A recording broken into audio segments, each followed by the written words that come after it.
Hello, and welcome to another episode of our conversation with plank holders of the Department of Homeland Security. Homeland Security Today, on the anniversary of the department's 20 years, is hosting conversations with some of the people who started the department, who rolled up their sleeves and made DHS possible.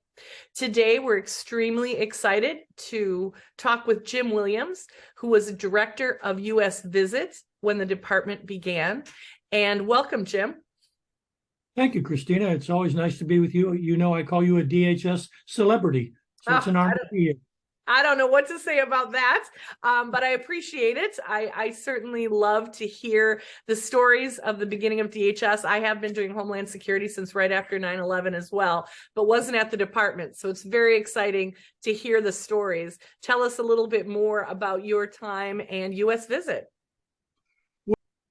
Well, it was an incredible program, and it was something that really, in, I believe, April of 2003, Tom Ridge surprised everybody at a press conference and said, we're going to take biometrics of foreign visitors coming into our ports of entry by the end of the year, which meant very beginning of 2004. That shocked everyone. They came up with a name they thought was a great name for this, the U.S. Visit Program, which is an acronym, the United States Visitor and Immigrant Status Indicator Technology U.S. Visit Program. And that name was chosen because they wanted to reflect the fact that we were still a welcoming nation. And it was a fascinating project and program. And I just have to say, it was made a success by so many hundreds, maybe thousands of people. I was only one person there and just proud to be a part of it. Well, you weren't just a part of it. You were an architect of that program. You won 2 presidential rank awards. You got a DHS silver medal. You pretty much killed it at DHS. So tell us. Oh, go ahead. Well, how I got there was kind of interesting. I was sitting at IRS, and I was in their modernization program, head of their program management, when I got a call. Somebody said to come talk after hours to this guy named Asa Hutchinson. Well, I'd heard of him, and I went up to the NAC, met with him, and the next day he called me and he said, Jim, who's the head of the IRS? And I said, well, what's this about? He says, I'm on the way to the airport. Who's the head of the IRS? He talked to a guy, a good friend of mine named Dave Mader, who walked down the hall and said, you report to DHS tomorrow. And I literally walked out of IRS, left pictures of my kids on my desk, and never went back. But that was not an unusual story. A lot of people came very quickly to DHS, and I was very proud to be there. But I'll tell you a story. When I first got there, I had so many people around me who knew so much more than me about things that I knew nothing about: counterterrorism, border security, immigration, biometrics, trade and travel, all sorts of other things. And so whenever I would talk somewhere with some of the key people around me, people like somebody well, Patty Coxwell, if she was standing there with me and I said something, Patty could get up and say, let me build upon what Jim just said. And build upon was code for, let me correct where he just spoke an error. And I was very much used to that because I had a lot of great people around me who were a lot smarter than me. But I tell you, an interesting thing about this program was Tom Ridge once said, the future of DHS is really dependent upon U.S. visit, not to put any more pressure on us than he already had, because he'd already said we were going to do this with a very short time frame. And it really took cooperation across DHS, but not only across DHS, but we had to partner extensively with Department of State, Department of Commerce, Department of Transportation, Department of Defense. And it wouldn't have happened with all those people not coming together and helping. And, within DHS, I work for a great person, Asa Hutchinson, a great leader, work, on Tom Ridge's kind of his pet project, I think, at the time. But the cooperation I had from other places, even when there was resistance, but Commissioner Bonner of CBP, he was a great supporter. Maybe didn't buy into the concept originally, but a great supporter of the program. Mara Hardy over at the State Department, the Assistant Secretary for Consular Affairs, fantastic partner. Couldn't have done this without her. And just so many people came together, but it really tested in a way what DHS was all about, which was to bring these 22, 23 separate organizations together, most of whom, from my observations, did not want to be there. They didn't like being under this new DHS. And later on, the motto, one team, one fight, always came back to me as one team, always fighting. There was a lot of rivalries, but I will tell you the support that I had, that U.S. Visit had, was tremendous. And it took not just CBP, but it was CBP, ICE, USCIS, all of the management pieces, the procurement, the finance, the privacy, civil rights and civil liberties were incredibly important to us. And all those people, Nuala O'Connor Kelly, the privacy person, enormously helpful in helping us deal with all the privacy issues that we had to deal with. And we had resistance around the government, but around the world. Countries like Mexico, they actually changed the term U.S. visit into a verb that meant being booked. In Japan, where I went over and talked to 5 different government agencies, all opposed this. And they all said, this is what MacArthur did to us after the war. He fingerprinted all of us. We hate this. And now if you fly into Tokyo's airport today, you'll have your fingerprints electronically taken and your photograph, just as we did under U.S. Visit. And let me just also say, we delivered on time when people didn't think we could. But we had so many people who helped us get there. And right away, the program started catching bad people who, if not for U.S. Visit and its capability, these people would have gotten in the country.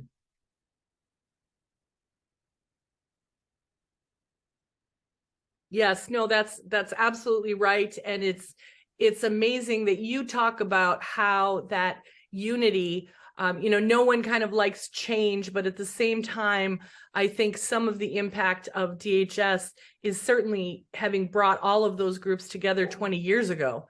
And as we've seen over time, that conversation between all the components and all of the divisions, when you're facing something like cybersecurity or border security or any of it, the sharing of information tends to be the backbone of what's needed to protect the country now. So that unity is really helpful. But, that's some of my opinion, which we're not here for. We're here to hear about what impact you think the department made. Well, I think, first of all, the department was formed in response to 9/11. No question. There was a horrible terrorist attack that our Deputy Secretary Gordon England used to say on that day, if the terrorists could have, instead of 3,000, they would have killed 30,000. If they could have, they would have killed 300,000. If they would have killed 3 million. They were trying to do extensive damage to our government structure, our financial structure, to all parts of America on one day. So, in the group that came together that was U.S. Visit, the people who came together, as I said to you once, Kristina, you could walk through our offices at 7 o'clock at night. 3/4 of the people were still there, not because they wanted to impress anybody. They were there because they wanted to be there to say, we're going to get this done, and it's not going to happen again on our watch. I think the department has come a long way. I mean, who thought back then that the department would now be involved in, so much of the cyber threats or presidential election security, so many different things.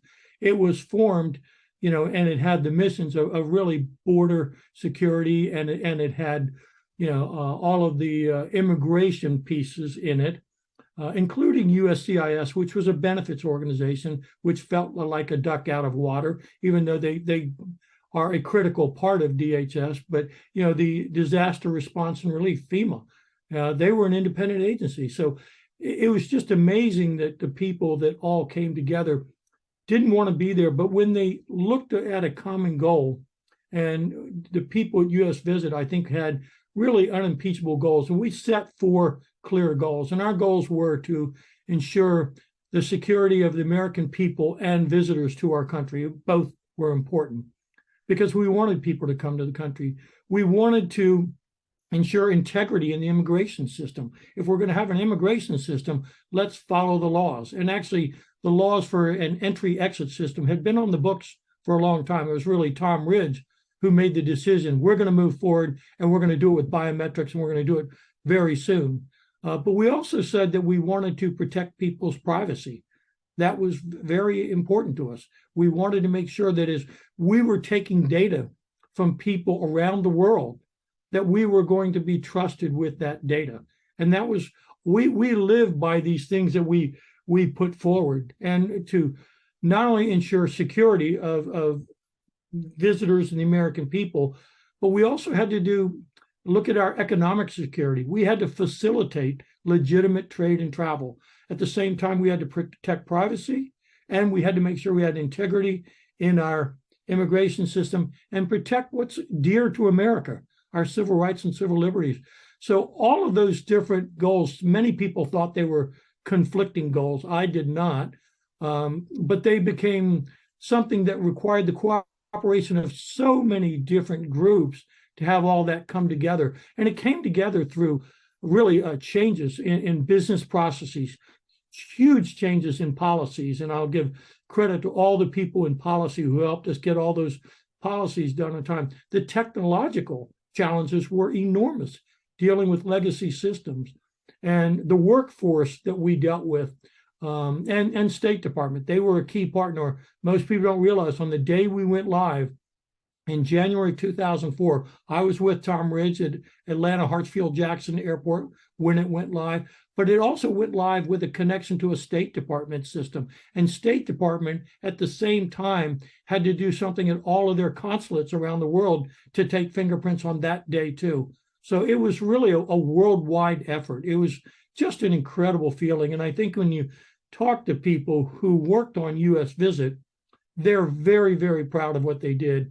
And like anybody else, Kristina, if you worked at DHS ever, I always say you can leave DHS, but DHS will never leave you because the mission gets inside of you, and it drives you like, places I hadn't experienced before in my career. And I've worked at some great places, Commerce, IRS, GSA, education. I worked a lot of places, but DHS really drove you to make sure after 9/11, this did not happen again. That's what we hear repeatedly, and it is so heartwarming to hear that commitment from people who served in the department and certainly have come out of the department, and some who've come out and gone back in again. Just all of the plank holders that we talk to, there's such a passion for that mission. It's very heartfelt. Well, I'll tell you, early on, we had nothing. I mean, I was up at the NAC, and I remember if I wanted to, go to the men's room, I had to ask somebody to stand up so I could get around them because there just wasn't any space. I remember one woman, she was heading up a major program, also reported to ASA, and she said, I can't get my program done. Every night when I try to make copies of things, somebody has stolen the toner cartridge, and my project is going to fail because I can't get any toner. And we didn't have supplies. We didn't have anything. And, we were scattered around in the NAC. Tom Ridge, Asa Hutchinson, incredible leaders. Later, Admiral Loy had the smallest offices you've ever seen. And Asa had a tiny conference room, which I remember. You didn't want to be late because if you got there late, you had to sit underneath the TV with your head like this during the meeting. It was just, it was so cramped. And I remember there was another building, Building 20, where some of the policy people were there. And they said, we're not going back in there. There's something large and growing in the corner. And it was some kind of mold. So it was interesting experience. And I remember they had to have, we all had to take sexual harassment training because it was mandated. And the only place they could fit us in was inside the Navy chapel, which I found kind of funny, to be having that training in the chapel. But it was just a great experience. It was, feeling like you had nothing but being driven by a common mission, and people getting the job done, and in saying, we're going to do what the people are doing today. We're going to be on our watch, just as they are today for us. And, if you look at DHS from that day, many years ago today, certainly DHS, I think, is a success story. It's a success story from the perspective we haven't had a major attack. You look at the things that have been thwarted, the disasters that have been dealt with, the immigration, which I've always believed, and we worked for President Bush, who had a great approach to the immigration problems. He believed immigration was something important to our country, but so were secure borders. And so was an immigration system that worked for our country. And there were so many people who just said, okay, it's our time. We're going to make this work. And, it was just a very neat experience. And, I think we became a model for states and for around the world. Did we do everything right? No. Are there still problems? I would say there's still a lot of problems. I look at the world I came from in U.S. visit, biometrics. I don't believe that DHS has solved that. You've got a bunch of siloed efforts going on right now, successful efforts, but it should. Biometrics, I think Elaine Duke talked about this. It should be a common infrastructure where there's a common database used across DHS that connects with the DoD database and biometric database and the State Department. You don't want to do something where, if you ever read the 9/11 report, it was because we didn't connect the dots. And that kind of cooperation and building common sets of databases and infrastructures is what connects the dots. And I think also, the people are important. And I was fortunate enough to be there during Tom Ridge and Michael Chertoff, two leaders, and work for Asa Hudson and Admiral Jim Loy, all people that I have enormous respect for. And just what a job they did leading our country through those very, very trying times.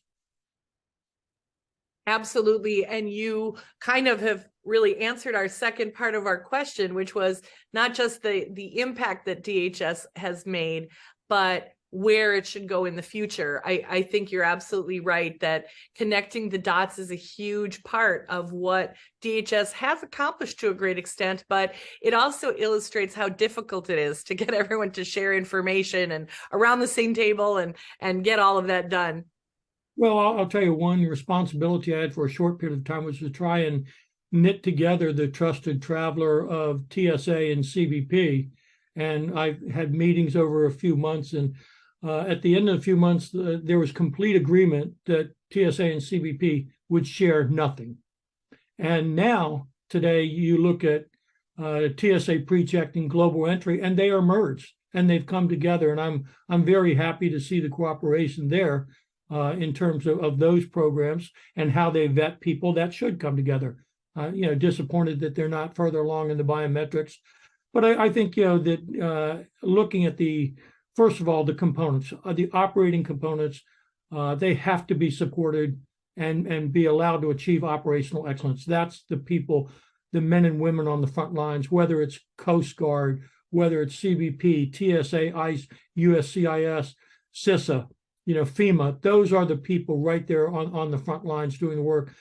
But I've always believed, Kristina, that management excellence is important, and management support is exactly what it says it is, management support. And I've spent a lot of time in those fields like procurement and having CIOs work for me and people in the CFO field. And DHS has to pay attention to management excellence, because I believe that's one of the quicker ways to lower morale is when people can't get the people they need to hire, can't get the contracts they need in place, can't get the financial resources, can't get the right technological capabilities and tools to do their jobs, then they get demoralized. And not only do you need good leaders who can set the right tone, who can bring people together, and I don't mean leaders just at the top. I believe that people who wear a leadership hat always wear a second hat of teamwork. People who can look to work towards the greater good of government. And I've always come from many different agencies, didn't really come with any bias towards, okay, I want to do this and make my agency look good. And not that I was altruistic. It was just, that's what I was taught is, you are about good government and the good of the country. And I think DHS has a lot of people like that. They maybe need more of them, and they need to make sure that they pay attention to the management side so that they can achieve operational excellence on the operating component side. And those are great last words to end this interview. And thank you very much for your time and certainly for your insights from really border continues to be one of the number one issues for DHS and for the department. So U.S. Visit has set the stage for that, and you were the architect.